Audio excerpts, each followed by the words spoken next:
नमस्कार, मी ज्योतिष योगेश प्रभाकर भंगे, श्रीरात्री ज्योतिष कार्यालयातून आज आपल्याशी संवाद साधत आहे. आज आपल्याला दैनिक राशी भविष्य आणि दैनिक पंचांग याबद्दल आपण थोडीशी माहिती घेऊया. तर आजचा दिवस कसा आहे याबद्दल आपण थोडी माहिती घेताना खरं बघायला गेलं तर आजचा दिवस हा खूप आनंदी आहे.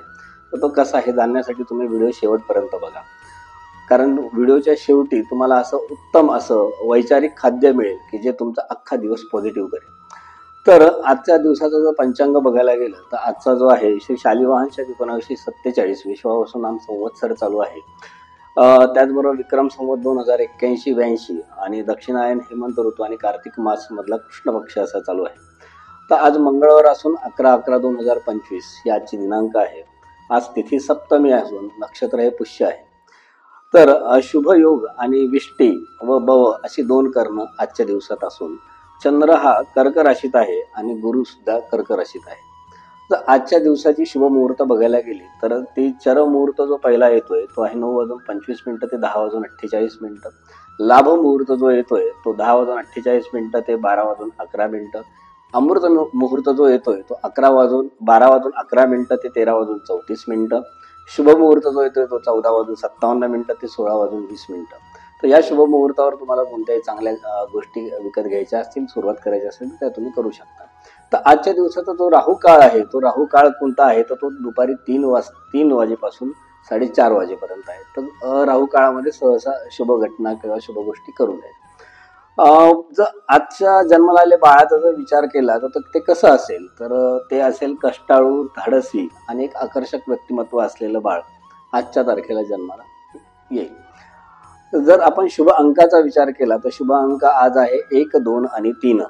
जर शुभ रंगाचा विचार केला तर लाल, तांबडा आणि पांढरा हे 3 रंग शुभ रंग आहेत. तसेच शुभ रत्नाचा जर विचार केला तर तो पोवळा आणि मोती हे 2 आजच्यासाठी शुभ रत्न आहेत. पण कुंडलीच्या मार्गदर्शनाशिवाय कुठलाही रत्न धारण करू नये हे मी तुम्हाला आवर्जून सांगू इच्छितो. तर आजचं जे राशी भविष्य आहे 11/11/2025 या दिनांकाचं तर ते आपण बघूया. सुरुवातीला बघूया मेष राशी. मेष राशीचा जर विचार केला तर आजच्या दिवशी आपल्याला थोडासा आळस, निरुत्साह असेल तर तो तुम्ही जर झटकून काम केलं तर तुम्हाला जे यश मिळेल ते यश सांगण्याजोगं नाही. तर महत्वाची गोष्ट काय तर आज आपल्याला आळस आणि निरुत्साह झटकायचा आहे. दुसरी जी रास येते ती येते वृषभ रास. वृषभ राशीला काय आहे की त्यांचा जो आकर्षक व्यक्तिमत्व हा त्यांचा जो एक USP आहे त्याचा फायदा घेऊन चांगल्या पद्धतीने आपली जी चांगली कामं आहेत ती करून घ्या. त्याचा विरुद्ध वापर कृपया करू नका. तिसरी रास जी आहे ते मिथुन रास. मिथुन राशीचा जो स्वभाव आहे द्विस्वभाव तर त्यावर त्यांनी जर नियंत्रण ठेवलं आणि काही प्रसंग आज दिवसभरात त्यांच्यावर येऊ शकतात की त्यामध्ये त्यांना ठाम राहायचं आहे. जर ते ठाम राहिले तर त्यांना त्या गोष्टीचा खूप फायदा होऊ शकतो.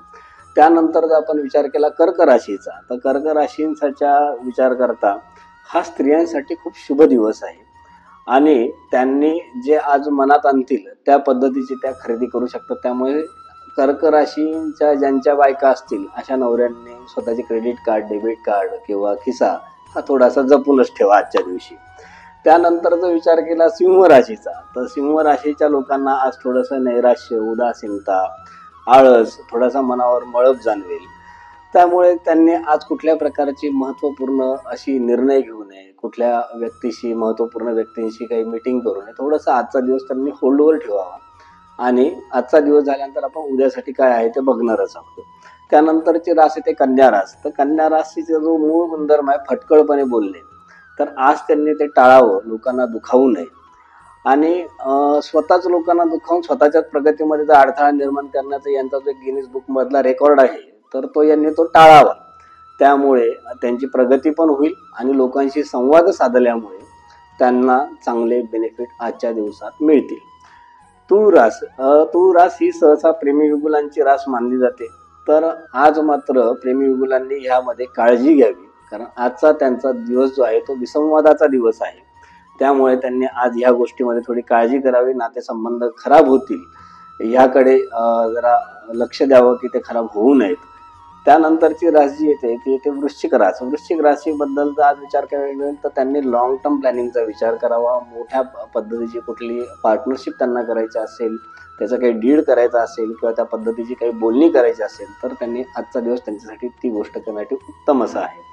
धनु राशीचा जर विचार केला तर त्यांचा जो वक्तशीरपणा हा जो गुणधर्म आहे तर तो त्यांनी जर पाळला तर त्यांच्या नोकरी व्यवसायामध्ये त्यांना यश प्राप्त होऊ शकतं. फक्त त्यांनी आज एक करावं की त्यांनी त्यांच्या आरोग्याची मात्र काळजी घ्यावी. मकर राशीच्या लोकांना आज शनी महाराजांच्या कृपेने धार्मिक व्यक्तींचा सत्संग होऊ शकतो. त्यांच्या हातून धार्मिक कुठल्या प्रकारची कर्म होऊ शकतात. आणि कुंभ राशीचा जर विचार केला तर आज कोणाचेही उधार उसनवारी पैसे असतील तर ते त्यांना ते परत देऊन टाका. मग ते 10 रुपये असो किंवा 100 रुपये असो, बाकीचा दिवस त्यांचा अतिशय उत्तम आहे.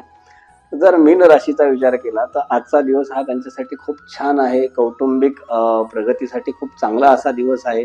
पण ती प्रगती करण्यासाठी लागणारा जो संघर्ष आहे तो त्यांना आज हा करावाच लागणार आहे. तर आता हे झालं राशी भविष्य. या राशी भविष्यानंतर आपण जो एक सेगमेंट घेतो की वैचारिक खाद्य, की वैचारिक खाद्य काय असावं. आजकाल लोकांमध्ये बघायला गेलं तर ग्रीड किंवा लोभ हा खूप मोठ्या प्रमाणात वाढलाय आणि सुख आणि समाधानाच्या ज्या व्याख्या आहेत त्या खूप परिभाषा ह्या बदललेल्या आहेत.